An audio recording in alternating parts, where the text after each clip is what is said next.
Hello, it is a dark episode for March the 21st, 2026. And, another day of my neck definitely aching on me.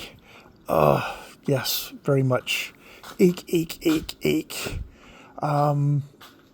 It's better until about 8 o'clock this evening, I think, because that's the back end of my 8 hour shift and being on my feet all that time.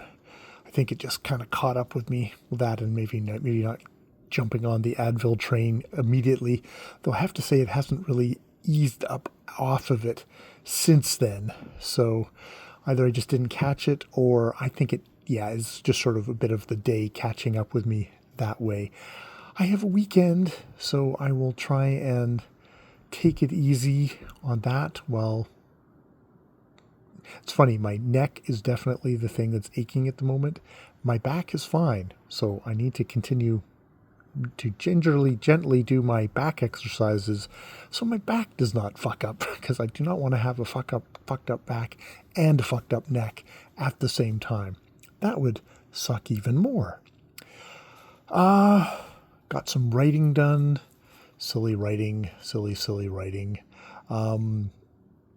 Finished A Child's Book of the Seasons by Arthur Ransom, which is a very charming book. I'll have to kind of look back through that. It was a short thing, but it was a good time to do that because I just did very sporadic readings of that.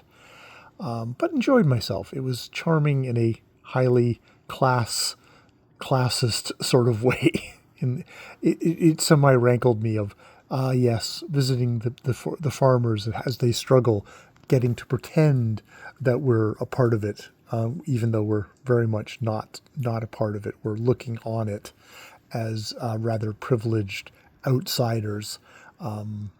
Yes. So there's that, with the ogre and the imp and the elf. Cutesy in itself that way. So yeah. That was my first exposure to Arthur Ransom. I think the next thing I'll do will be more at something, a work aimed at adults. So that should be interesting contrast. So yes, I did that. And yes, work was work. Slog through. We have, as usual, we have somebody who's, needing help at the moment, because that's the job, and we slog through that each day. So that's the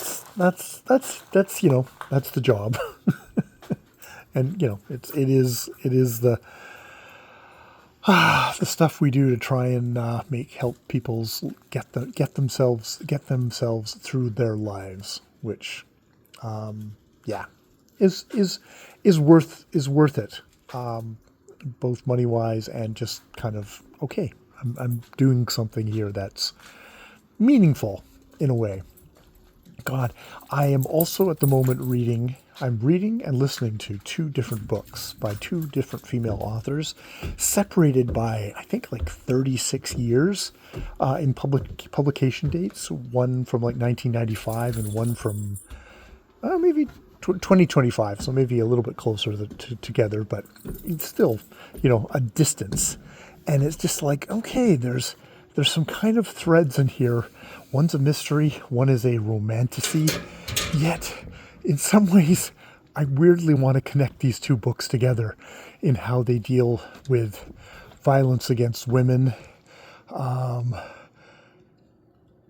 with sexuality, with agency, with humor or lack of humor in the modern one, maybe, and it's explicitness in the very explicit stuff in the modern one, but also kind of very brass tacks, maybe just bullish, kind of like, yeah, we're going to talk about rape and we're going to talk about fucking horrific violence, in a very kind of laissez, kind of everyday kind of way, which is like, ooh, this is kind of more hardcore than the violence in the romantasy kind of thing. So yeah, two interesting books. Ellen Datlow and Kristen Levenseller, I think is the two. Levenseller, definitely Ellen Datlow. So yeah, I could do a video just on the two of them together. I think maybe doing a video about each book separately, kind of to firm myself up that way, and then maybe doing a video on them together might be interesting. And sometimes it's interesting when you pair two things together and let them bounce off each other, and what comes out that way definitely makes me feel the distance. I'll go into that at some point. But right now, gonna go inside, gonna read the Romanticy and chillaxicate. All right, more videos later.